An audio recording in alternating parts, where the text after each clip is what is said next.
Welcome to the program agenda. I'm your host, Cito Beltran. It's the 1st of June, 2022. It's a Wednesday, and I hope and pray that you are all well and feeling fine and hopeful. And if you're not, just go say a quick prayer. Just leave it up to the Lord, whatever your challenges are, because He can do far better than any of us put together. Anyway, let's get on with the show today. Let's do our daily starter from the book of Jeremiah, chapter 39, verses 17 to 18. This is your reassurance. I will deliver you on that day, declares the Lord, and you shall not be given into the hand of the men whom you are afraid. For I will surely save you, and you shall not fall by the sword, but you shall have your life as a price of war, because you have put your trust in me, declares the Lord. Okay, so ayun po, no? And if you need a graphic illustration, well, you know, Putin thought he was going to hold a 2-day war to take over Ukraine, and it's now been, I think, 2 months, if not more, or 3 months, hindi ko na po mabilang. And as of today, the European Union already agreed, as well as the allies have already agreed, to stop buying Russian oil. Up to 90% Russian oil they are not going to buy anymore. So that's just one of the evidence where you can be the tiniest nation, you can be the smallest person, you can be insignificant, or you can be overwhelmed. But if you trust in the Lord, and you fight for the Lord, or you stand by the Lord, you are going to be redeemed and saved by the Lord, and He will stand with you. Okay, today we are going to have two gentlemen on the program. One is a former associate of mine in ABS-CBN, and he's a media practitioner, or was a media practitioner until he got into the wild, wonderful, weird world of politics. And he will be coming in as our next Secretary of the Department of Social, hindi pala Social Welfare, kasi panahon ng lola ko yun DSWD, Department of Social, ano nga ba yun? Well, basta DSWD. And then after that, none other than incoming Secretary Erwin Tulfo, and he will be followed by our interview with Edric Mendoza. And for those of you who may not be familiar with the name, he is one of the well-known individuals in the realm of homeschooling, and he is also a sought-after public speaker, motivational speaker, leadership mentor, and someone who talks about talks on entrepreneurship, etc. But before all that, let's go to the front page of the Philippine Star today, June 1, 2022. There you go. The headline, Villar eyes term share deal for Senate President with Zubiri. Okay, and yan na po, no? That was all over the news yesterday, and it is gaining speed that Senator Bato de la Rosa, yung go-between, yung bridge, nung nagliligaw ang mga partido, has divulged that Senator Cynthia Villar, has offered term sharing, tigwa 1/2 years daw sila, because Senator Villar will be ending her term in 3 years. So tigwa 1/2 year sila, okay na raw yun. Anyway, at the top of the page, Philippine protests China unilateral fishing ban in South China Sea. Okay, yan po, medyo nagkakapiko na dyan, because Chinese boats have been patrolling the area and challenging, intimidating Filipino fishermen, and now they have gone to the extent of declaring a fishing ban in their area, even in the exclusive economic zone of the Philippines. Kumbaga, no, inangkin na nila, sila pa ang nagdedeklarang bawal mangisda dyan. University of the Philippines, meanwhile, has announced that 14,485 of 100,000 passed the UPCAT, the UP College Admission Test, along with those waitlisted, and they have until June 15 to confirm if they are going to take up their slots or if they are going to take their education elsewhere, because the slots have to be given to the others who also passed but did not make the cut-off. Yan po, kasi sa UP, hindi po basta porque hindi ka pumasa o hindi ka nakapasok, ibig sabihin hindi ka pumasa. It simply means that in many cases, there are so many people who enlisted for the UPCAT and who passed, but there's only so many 14,000, 15,000 slots lang yata ang available. Okay. On the other side of the page, you have DOT DOT chief named BSP Deputy Governor. Ayan na po, no? And si Secretary Berna Romulo Puyat is now a BSP Deputy Governor. Now, before all of you starts taas kilay, okay, or starts questioning that, please be aware of the fact that Berna Romulo Puyat graduated economics, undergrad and masteral in UP School of Economics, cum laude lang naman, and was a lecturer at UP for something like 8 years, if I'm not mistaken, according to the write-up. So, and the position was not appointed. Kumbaga, parang nag-apply yata, or you have to be considered and reviewed by the BSP panel because they are an independent organization. Okay. NCRPO to deploy bomb and K9 units all over Metro Manila because of these two bombing incidents in Basilan. And that will be a precautionary measure, so wag kayong magtaka. Okay, that big photo in the middle, okay, para lang alam ninyo, ayan po ay yung sa Lung Center. Doctors and health workers arranged 321 pairs of shoes and slippers. Hindi po sila nagpo-protesta dyan, ano? Hindi sila nagsasabing masyadong maraming sapatos. Okay? It is an art installation at the Lung Center in the Philippines in Quezon City to symbolize the daily deaths caused by smoking. Okay?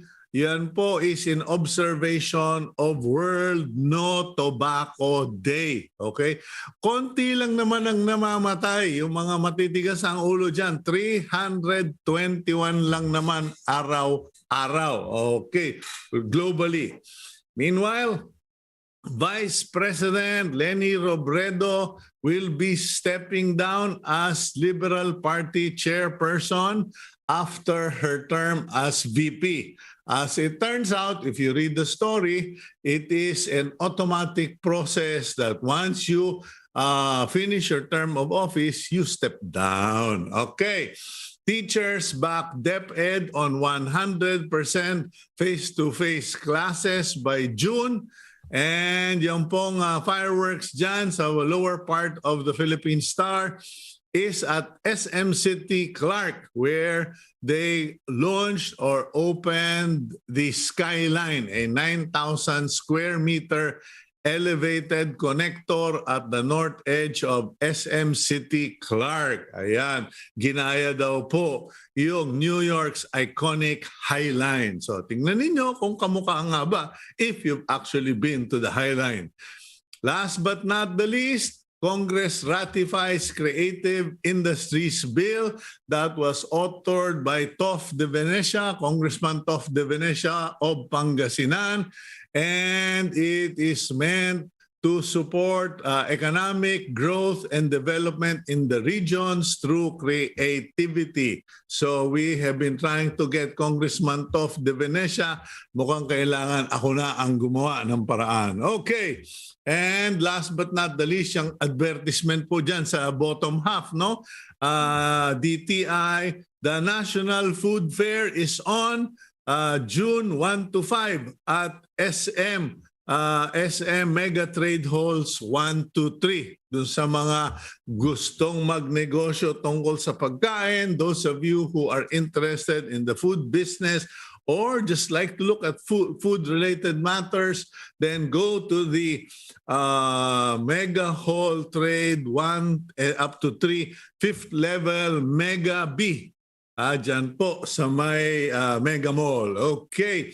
And those are our news items for the day, courtesy of the Philippine Star. Let's now go to our interview portion. We have with us, medyo magkaka-personalan kami nitong taon to. I will take advantage before he becomes an official of the government. Okay. Actually, I'm just kidding. Our first guest this morning is a former colleague, veteran broadcaster, and he has been quite a personality in the last decade, none other than incoming DSWD Secretary Erwin Tulfo. The man who taught me easy. Favorite line mo yan, bossing. Good morning, Secretary-to-be Erwin Tulfo. Good morning, Sir Cito. Good morning to all your viewers and listeners. Magandang umaga po sa inyo lahat. Okay, medyo pinagpiestahan ka na ng mga ibang media outlets challenging your competency, talking about your past. Ako personaling kita, sir. Dahil kilala ko yung buong pamilya mo, yung kuya mo, una kong nakatrabaho, my first job, magkasama kami. I consulted for your sister once or twice when she was having problems. I was a spiritual advisor to your brother Ben intermittently, and you and I worked together. Now, you have a common trait among the Tulfos. Matigas ang dibdib nyo at pati ulo ninyo. When you believe in something, there is no moving a Tulfo. But the problem is in government, they say dapat para kang basketball na madaling madribble. What is your reaction to that?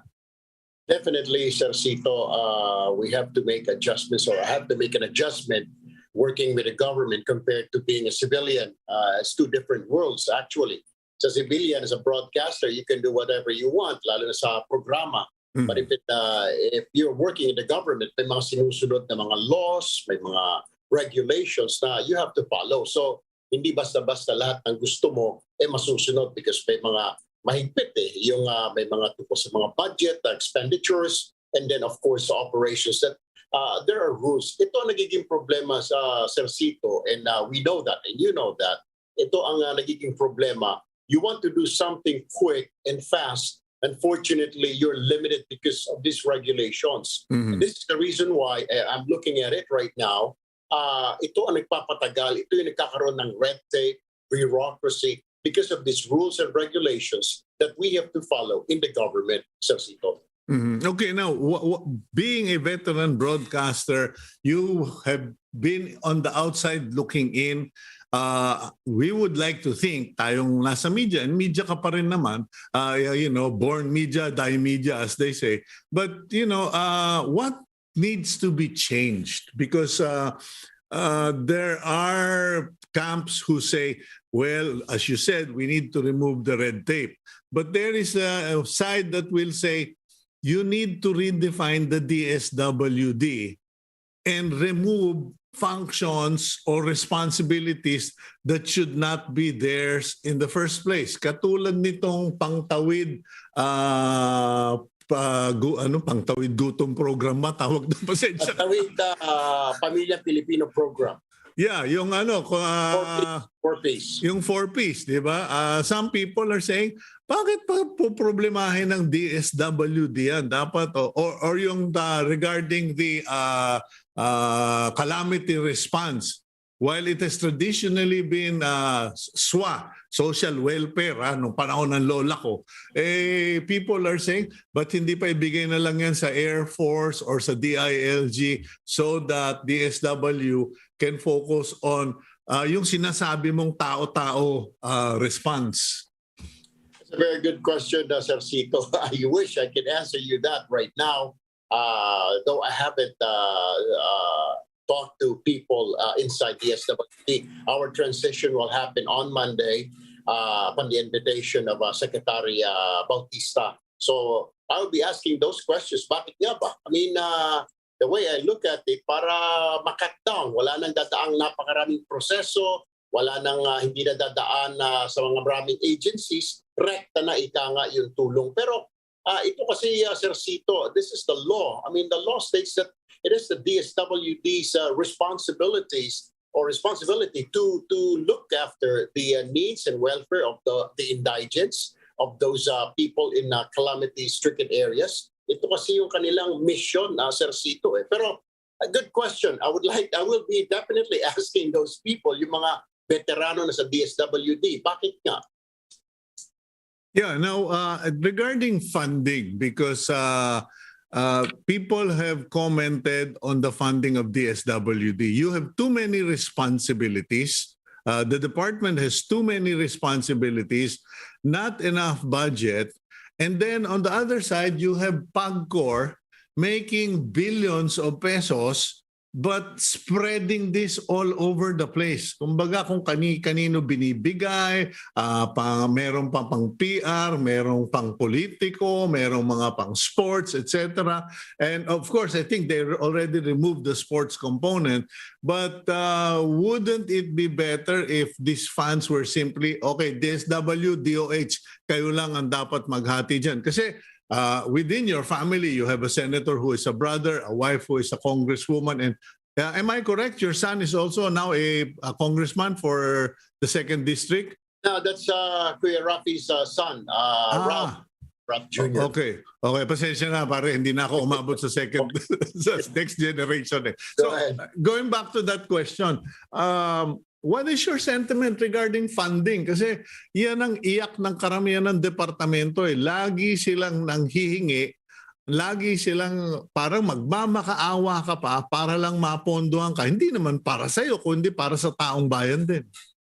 Actually, Sir Cito, may mandate kasi as far as I know, there's a mandate of each agency, like PAGCOR to do this. I don't know what is their mandate actually. Saan nila dapat gastusin. Pero I know they're part of yung social programs ng Pangulo. And then of course, yung mga charitable programs, they have that too. So, and also DSWD. I think the best way siguro, Sir Cito, tama ka, I have to talk to my relatives in Congress and in Senate siguro, looking really and reviewing saan ba napupunta itong mga budget para hindi naman nasasayang. Particularly this incoming administration, ang gusto po kasi ng Marcos administration ay pandemic recovery. So we need all the funds. In bawat department, they are tasked with pandemic recovery. Like for example, the DSWD, yung livelihood program, we have to up that. Yung Department of Finance and DTI should look for funds for economic recovery and so forth. So each department may mga mission ngayon na what we have to do para iisa yung goal to recover from this pandemic and yung economic recovery. Tama ka, sir. Kailangan siguro pag-aralan dahil nasasayang.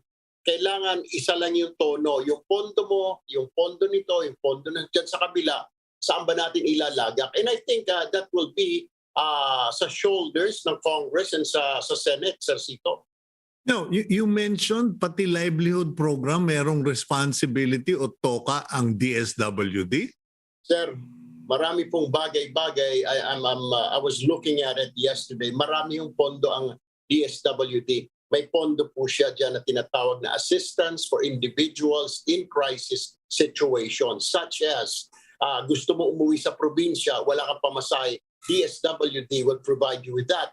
May estudyante na gusto niyang emergency umuwi sa kanilang pamilya, mahirap sila, namatayan siya, pwedeng tumulong ang DSWD. Libreng palibing, sir, hospitalization.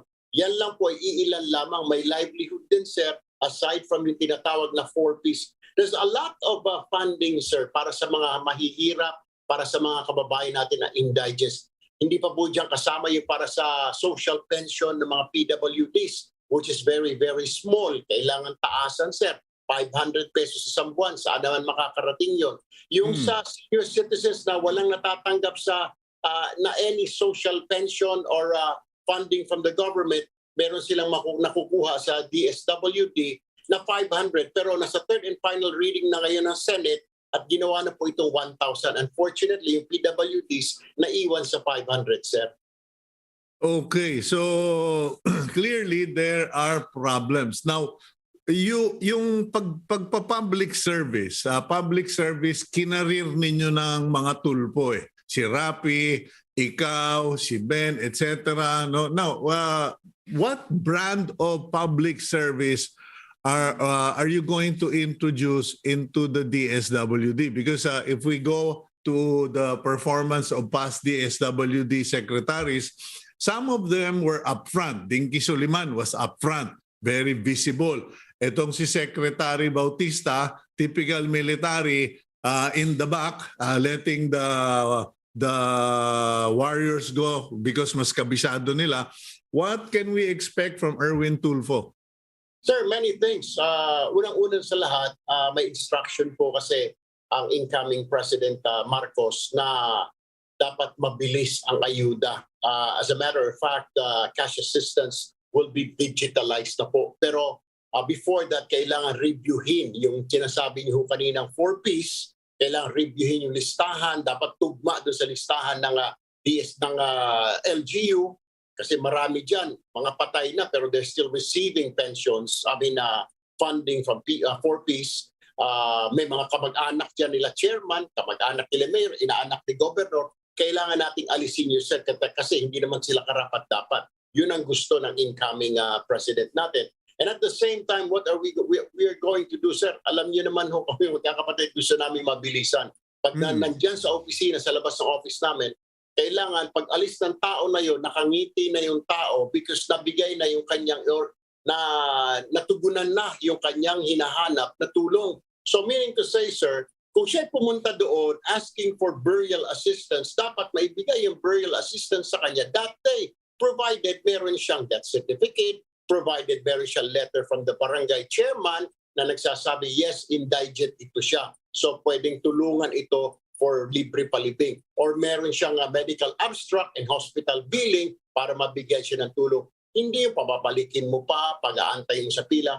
What I am going to do and planning, Sir Cito, I will open the gates of all DSWD offices throughout the country and let these people in. Ayokong may makikita na nakapila sa labas. Everybody should be inside the fence, the property of DSWD at pinagsisilbihan. Hindi po pwedeng excuse na kulang tayo ng tao, sir. Kung provincial director ka, regional director ka at nandiyan sa labas mo ng opisina, bumaba ka sa opisina mo at tumulong ka para mapabilis. Because we're doing that already, Sir Cito. Kami mga anchor, you know that. You've seen that sa ABS, sa TV5. Lumalabas kami, nakikiharap kami sa tao, nag-i-interview kami kasi understaffed kami. So, kailangan mo tumulong doon. Besides, nakikita ng tao na hope na okay, kinakausap pala tayo nito. Sincero ito na tumulong because they themselves, the officials, the anchors themselves, in our case, when we were broadcasters, nandito mismo ito mga anchor. So, this is serious. Okay, they are serious. So, how much more they see a secretary sitting there or the regional director or provincial director talking to them, interviewing, hindi lang yung mga social welfare officers, kundi yung mga officials na mismo ng DSWD. That will be a relief, Sir Cito. And the action is there and very quick, sir.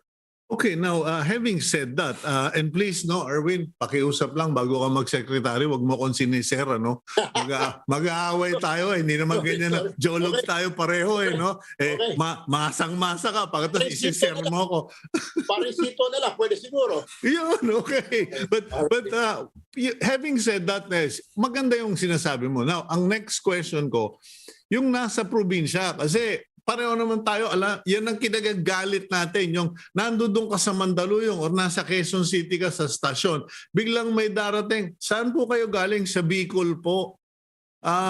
Meron ka bang, are you going to implement a policy that if someone who should have been addressed in the provincial, city, or regional office of DSWD ends up having to go to Manila, are you going to put a penalty for the field offices or regional offices? Kasi parang ang nangyayari, may mga nagpipikit mata na lang nagbubulag-bulagan, ay punta na lang ho kayo doon sa amin, office namin. Yes, sir. Kami ho sa AXIA party list because I am the director of our charitable programs. Meron kami mga offices sa Davao, sa Isabela. Minsan naliligaw yung tiga Davao or minsan tiga Isabela pupunta dito sa amin. Hindi ho namin pinapauhi yun. At ang gagawin lang namin, okay, meron ka bang requirements? Okay, ang requirement namin, kailangan namin ng death certificate, kailangan namin ng indigency. Kung may dala siya, sir, right there and then, tatawagan namin yung kanyang barangay kung saan siya nakatira to confirm na ito ba talaga, ito kilala mo ba ito, Mr. Chairman or Kagawad. Tapos tatawagan namin, we will not give the money, kundi i-refer namin sa isang punerarya. Kung sabihin niya, nandun po nakalagak yung kaanak ko sa ganitong punerarya. So sabihin namin, we will call the funeral parlor and tell them that, sige, we will take care of the palibing. O kung yung hospital, sir, rekta tatawagin namin hospital to confirm na talaga may pasyente na ganun. At to confirm, tatawagan na naman namin yung kanyang barangay kung saan siya. Totoo ba ito, Mr. Chairman, that this person is indigent and is not capable of paying the hospital bills? Pag sinabing yes, then wala akong problema. Papadala namin mismo yung pera doon sa hospital. So, hindi na ho namin pababalikin, sasabihin namin. Pero isa pa sa mga pwedeng i-address yung problem na yan, Sir Cito. Kaya nga po, like I said yesterday pa, I need the help also of the media para ma-disseminate itong information. And then we have a social media also. I will be making I will have a TV program and radio program once a week siguro to inform them and keep on reminding them na kung kayo ay tiga Davao, pwede ka pumunta o ikaw ay tiga Negros Oriental, pwede ka pumunta sa provincial office namin sa Negros Oriental, doon ka na lang lumapit at doon ka kumuha. Pero kung hindi, okay pa rin. Kung ikay naligaw, pumunta ka sa NCR, DSWD office, of course, natanggapin pa rin natin para hindi na siya pabalik-balik at nahihirapan pa, Sir Cito. Okay. Now, the Mandanas ruling of the Supreme Court gives a bigger cut of the national budget or at least gives increased budgeting to local government. Yung bang mga DSWD offices sa mga LGUs, meron ba silang ugnayan para, hello Mayor, Governor, magdagdag ka naman ng budget dito or tumulong ka naman dahil mas marami na kayong pera starting 2022? Hindi sir, ang alam ko ho, for now, merong yung tinatawag natin na assistance for individuals in crisis situation, yung AICS kung tawagin, pinapadala po yan sa mga congressman, binibigyan po yung mga LGUs niyan, sir. Sa kanila po binibigay yan kasi mas alam nila kung paano gastuhin yan at sino ang bibigyan ho nila. They know. Kung sino yung tao nila. Exactly, sir. Exactly. Kasi yun ang iniiwasan natin, bro. Ang ayaw natin mangyari, yung nado-double tap ba? Humingi na kay Erwin Tulfo, humingi pa kay Mayor Belmonte or kay Mayor ganito, ganon. Ano? So, you are going to look into that. Yeah, yun ho yung instruction kasi ni President-elect Marcos na digitalize para mabilis yung pagbigay ng pondo. But at the same time, na i-check na mabuti and review the list, compare the list of DSWD 4Ps, yung unahin na natin yung 4Ps kasi marami ka mga patay na o yung iba kamag-anak ni Mayor o kamag-anak, pinsan ni ganito, ni governor, we will have to review that list versus the list of the LGU, the Office of the Mayor, dahil meron silang city social welfare or municipal social welfare. We will look at the list of the barangay para we will consolidate that. Kung wala ka sa list, nasa DSWD ka, pero wala ka sa list ng indigent or yung kailangan bigyan sa mayor's office o sa barangay, then we will have to remove you. Kasi wala ka na nga, mas kilala ka ng barangay. Ibig sabihin, baka nag-graduate, hindi mo naman nami-meet your requirement because one of the requirements for getting this 4Ps that may anak ka na pinapaaral, yung mga pasit.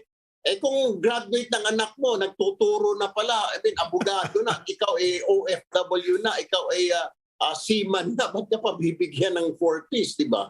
That's what the incoming president wants us to do, sir. Okay, as I have prayed for your other brothers, I pray for you now that you will be protected and given wisdom by the Lord, because I am sure that there are people with lagaring hapon waiting to cut you up back to back, maghahanap lang ng butas. I wish you well, and you can count on our support in service of the Filipino people. Thank you very much. Soon to be Secretary Erwin Tulfo. Easy.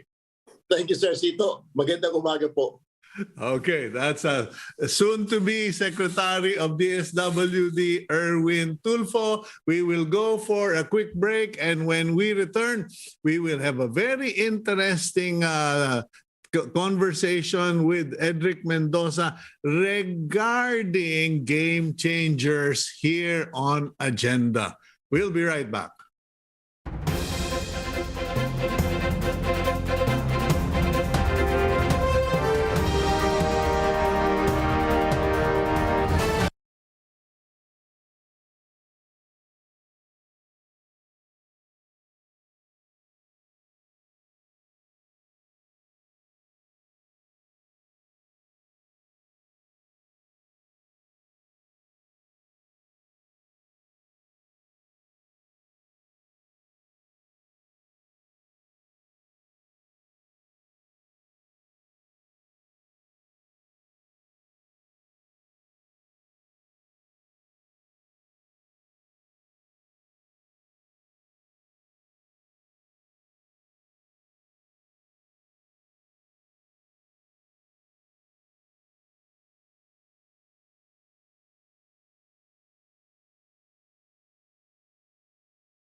Welcome back to the program Agenda. I'm your host, Cito Beltran, and joining us today is also another TV anchor, talk show host, and he, okay, wait a minute, there's some sort of feedback coming in from somewhere.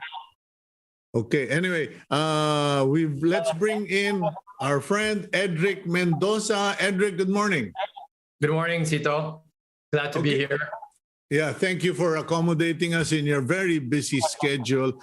I follow your posts on Facebook, and you normally post about education, homeschooling, and also on entrepreneurship. In fact, one time I had asked the team to reach out to you regarding entrepreneurship, but you were in the US doing your studies in Harvard. Now, recently you posted about a talk wherein you landed on game changers. Can you give us a background on that? Sure, yeah. So I was invited to speak at this event for top performers, and in the nature of organizations with sales, they wanted to motivate them and give them a big picture view. And the theme was being a game changer. So they asked, hey, Edric, could you share some stories or share some perspectives? And so that's what I did, Cito. And I think that's what inspired the post that came out about game changers. Okay, we have a new president, a new administration coming in, and I guess after every election, we are all hoping for new things, new developments. what does it take to be a game changer, whether in politics, business, or as a citizen or a simple individual?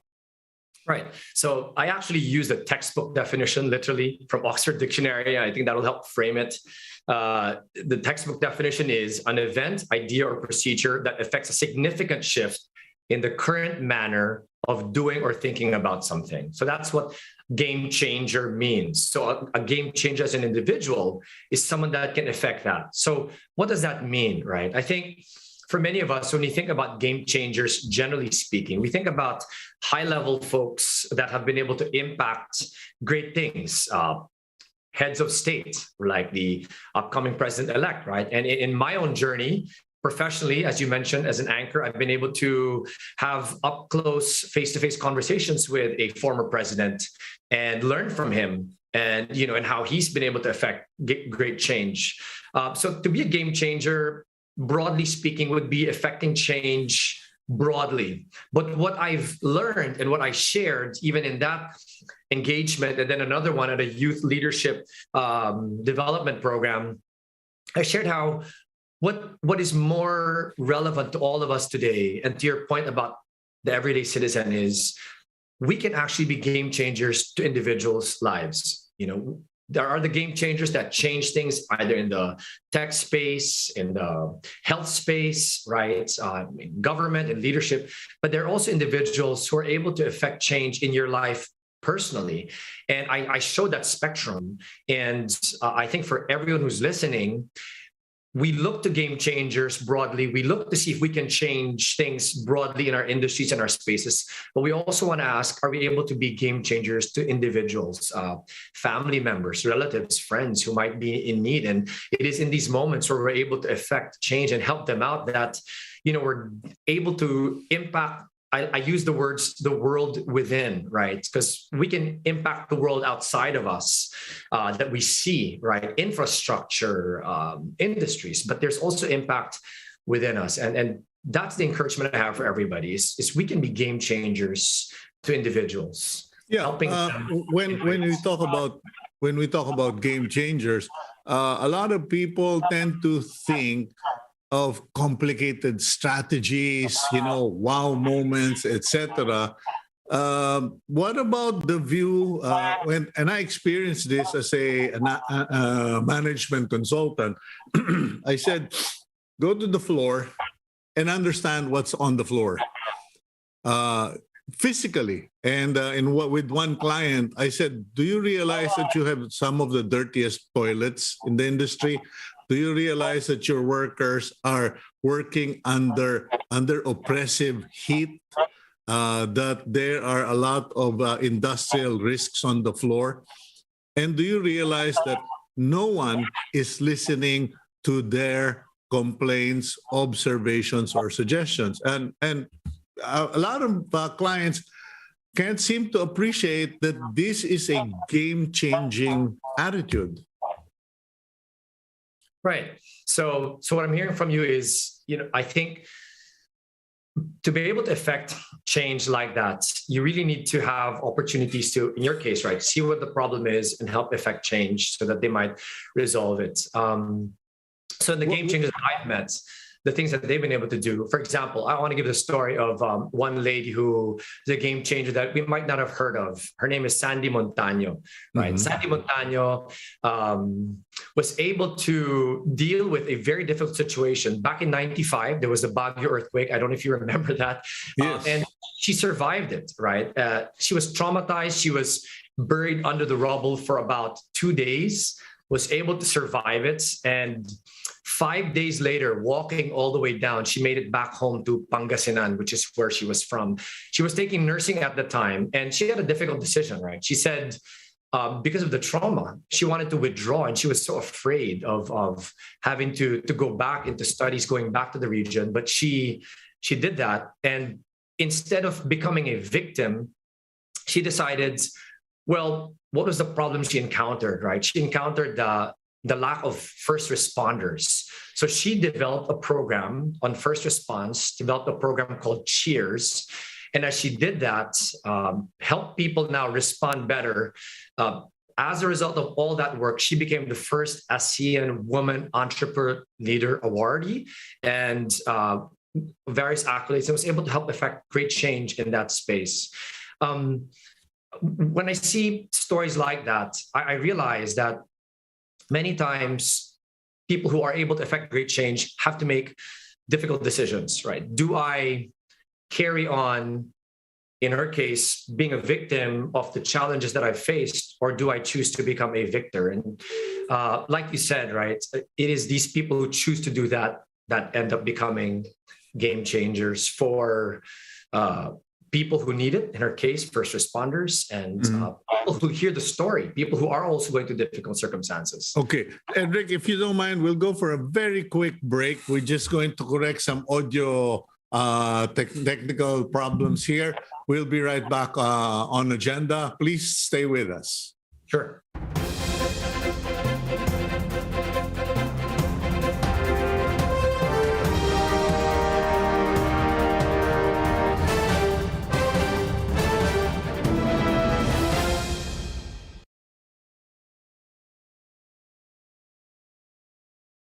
Using the right mic. It was okay the first Yeah, it interview. was after the break, huh? Yeah. But it's not when he's on, it's only when you're on.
back here on agenda. Technical corrections necessary. Let's bring back our friend Edric Mendoza. Edric, you were talking about game changers come at the point where they need to make difficult decisions, and it is a challenge for them. Now, what are the biggest challenge or primary obstacles that you've noticed that stop people from becoming game changers? Yeah, I think fear is a great barricade to that. But also it is when they overcome it that they're able to experience this significant change that they're able to affect, right? Like the case that I gave earlier. So that would be one top reason, a lot of fear. I think if we also look on a day-to-day, what can be a barrier for people to become game changers would be habits. I like to say that life is a sum of the choices we make, right? And so many of the time, there's a great opportunity for us to affect significant change, but all the moments building up to that, we have made poor choices. And unfortunately, what can happen is we lose that opportunity. So we want to ask ourselves those questions on a practical note, right? Are there opportunities that can allow us to affect great change, but we're afraid? Maybe we don't feel like we're competent or capable enough, or we feel like the challenge is just too great for us to overcome. And second, are we building good habits, right? So that when these opportunities present themselves, whether it's a job, whether it's a business opportunity, whether it's whatever in your space, you are better equipped and prepared to respond because you have made good choices, you've done good habits to prepare you for that. Okay, like would that apply also to organizational flows or process? Because I was just speaking with incoming Secretary Erwin Tulfo, and I told him that perhaps one thing he should look into is to define what part of the department's functions are really theirs and what shouldn't be theirs. There are many organizations that do things, and when we step in and say, is that really your job? Should you even bother with that? Could you pick up on that? And maybe you could also share other stories of game changers, Edric. Sure, yeah. So I love that point. And I did hear the conversation earlier. And I think part of the challenge of good leadership, right, in affecting change will be, I want to quote the line of a gentleman named James Clear, who wrote a best-selling book called Atomic Habits. He says, people do not rise to the goals. Instead, they fall to the levels of the systems. So I think good game changers like Secretary Tulfo, with the challenges he has and all these operational things, they need to make sure that they build in good systems so that people will fall to that system. And as they do that, then the change can roll out, right? So other game changers that I've experienced, I love hearing the stories of the underdogs. And I'm sure you've heard many yourself as an anchor, Cito, and in your space. Now, there was one underdog that I came across. His story is he was a 17-year-old boy that came from the province who was in poverty. And his lola one day said, Iho, if you want to improve your life, you go with your uncle. In Filipino, sumama ka sa tito mo. And as you join him, find an opportunity in the city in Manila. So long story short, he goes, he finds a job as a security guard. And as a security guard, he realizes there's no future. So he's beside a restaurant and he asks the security guard in that restaurant if there's a job that he can take. Beyond the security guard, he'll take any job because he feels like the growth there would be better than staying in a security guard job. So he gets into that restaurant, and long story short, from a dishwasher, he rose in the ranks and was trained by Billy King. And this gentleman's name is Larry Cortes, and he was able to build a restaurant empire that includes brands like Uncle Sheffy's that became a sort of a game changer in the restaurant space because they introduced brick oven pizzas and these pizza rolls. And it inspired me because in his journey as a 17-year-old boy in poverty, he did not finish high school, did not finish college. But what impacted me in this gentleman's life is the ability to take initiative. I think many Filipinos will say, hanggang dito lang ako. When you ask them, kumusta ka na? Eto, ganito pa rin, right? And I realized that mindset can be very paralyzing because if we think hanggang dito lang ako or ganito pa rin, then that's really what's going to be your lot in life, quite frankly. So in short, sometimes a change of address can be a game changer or is a game changer because a lot of people, as you pointed out, they stay where they are. And if there's nothing on the ground, what can you expect? So change of address, relocation, and starting from the bottom can be a game changer for many. What else? Yeah, so the change of address there was really driven by initiative, right? And that's what I wanted to highlight. The game changers will take initiative, like in the case of the gentleman, Larry Cortes. He did not want to get stuck in a security guard role. He looked for an opportunity and he was willing to actually do the dirty work. I think that's another side lesson for many of us. To be game changers means spotting opportunities and taking the initiative to be able to get there. And being able to do whatever it takes, even the grunt work. Imagine a dishwasher, right? Naghugas ng pinggan, and he worked his way up and built a chain of restaurants back in the time in 2015, right? He had about 15 branches already covering different brands and was still very modest about it, but was achieved great things even at that point. Well, I'm not a Larry Cortes, but I'll tell you this much, Edric. I've done construction work as a laborer, and I also was a janitor. I took on a janitor's job, not for a long term, but just to make ends meet while I was living abroad. And you're right there. You need to be willing to do, and we only call it dirty work because it physically gets your hands dirty. But there's nothing wrong with it. And I for one, can say that doing all of those work gave me character. Now, any other examples? In particular, Edric, something that could be relatable to our incoming cabinet members, leaders, even maybe by some miracle, someone close to BBM might be watching us because they need all the help they can get, whether you're on the right or on the left. And what would be game-changing tips? Sure. That obviously is a very loaded question, Cito. So I'll do the best I can to give some perspective, right, with another sort of story. Yeah. I think for people who are in leadership positions in government and people in general, right, I want to extend that. One thing I've also learned from game changers is they don't focus so much on what they get, but instead what they can give. And I know that sounds almost cliche, especially for public servants, but it is a great reminder. And I have some dear friends who also won in this election, and I'm so excited to see what change they will affect. But that mindset of giving more than getting. So I met a guy. His name is Dylan Wilk. You may have heard of the name.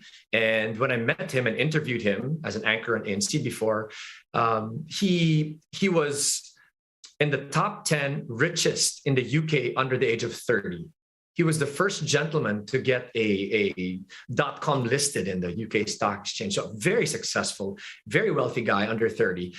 So he was all about what he could get, right? And his turning point was when he had bought, I forget which of the two luxury brands, either a Ferrari or a Lamborghini. He bought a Ferrari.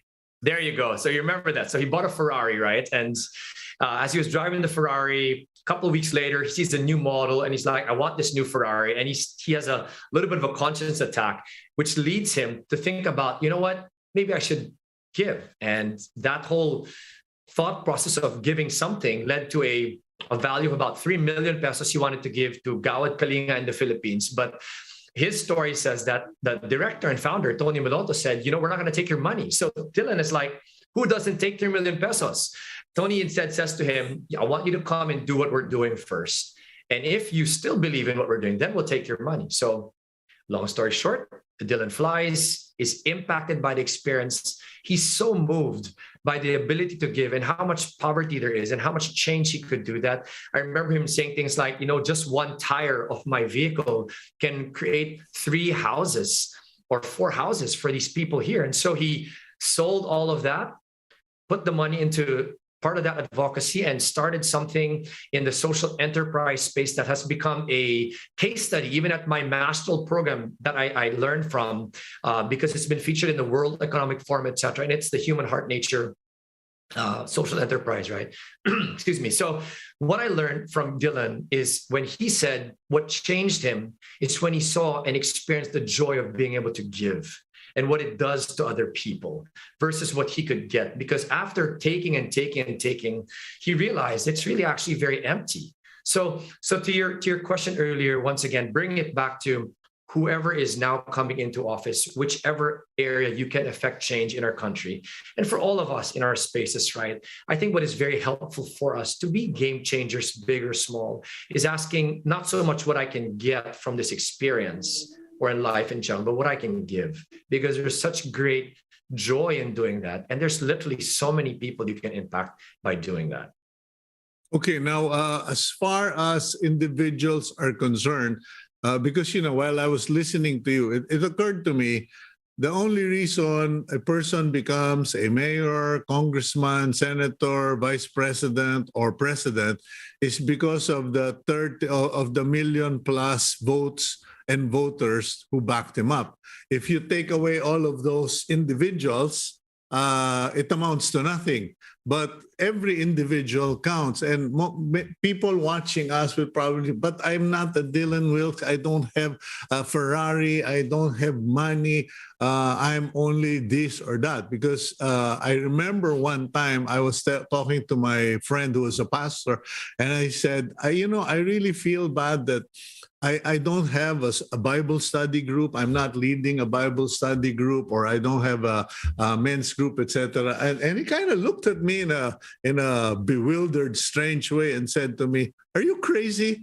You've got a microphone in front of you every day, and you've got thousands, if not a million people listening to you every morning. That's your Bible group. That's your ministry. What are you talking about?" So, taking off from that, what's your last advice to the ordinary guy? Right. I think my advice to the everyday folk, I mean, we're all everyday folk at the end of the day, right?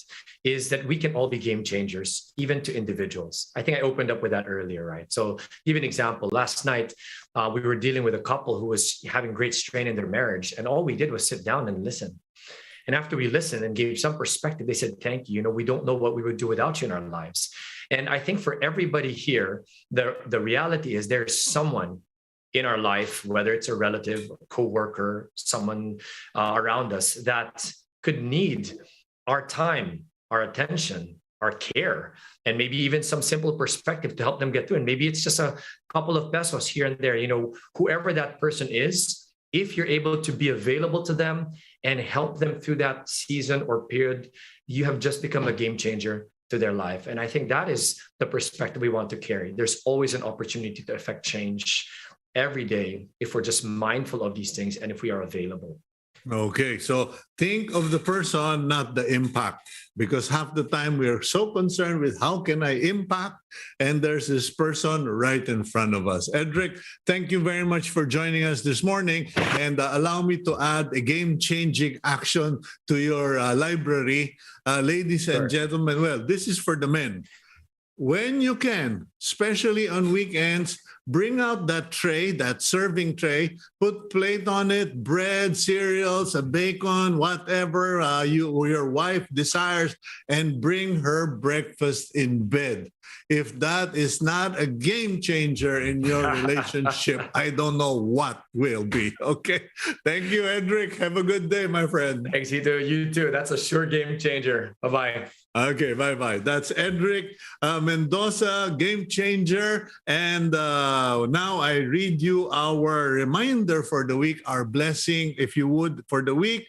When some things go wrong, take a moment to be thankful for the many things that are going right.